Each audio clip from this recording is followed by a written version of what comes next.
A camera app reset on an Android device works by restoring the camera app's settings back to their default state.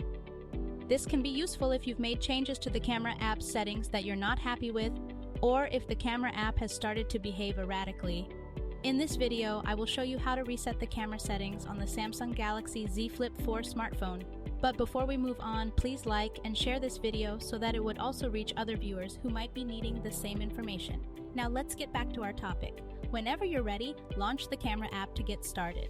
To do so, simply tap on the camera icon from the bottom of the home screen or from the app screen of your phone. To continue, tap on the gear icon located in the top left corner of the camera app's main screen. Doing so will take you straight to the camera app settings menu. Once you're in the camera settings, scroll down to the privacy section and then tap reset settings from the given options. This will trigger a pop-up warning to show up beneath the display. Read the warning prompt and then tap reset to confirm. The camera app settings will then be reset and restored to its factory defaults. Alternatively, you can access the camera app settings menu and reset the app back to its factory defaults through the phone's settings menu. To do so, simply launch the settings app, then tap apps. Find and select camera from the list of apps, then tap camera settings to proceed. Once you're in the camera app settings menu, scroll all the way down to the privacy section and then tap reset settings.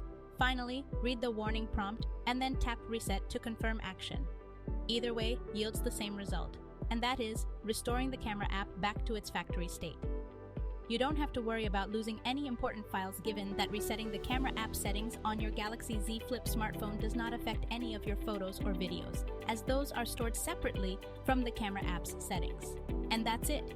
Don't forget to hit the subscribe button and tap on the bell icon should you wish to get notified of the latest tutorials and troubleshooting guides we publish. Thank you for watching.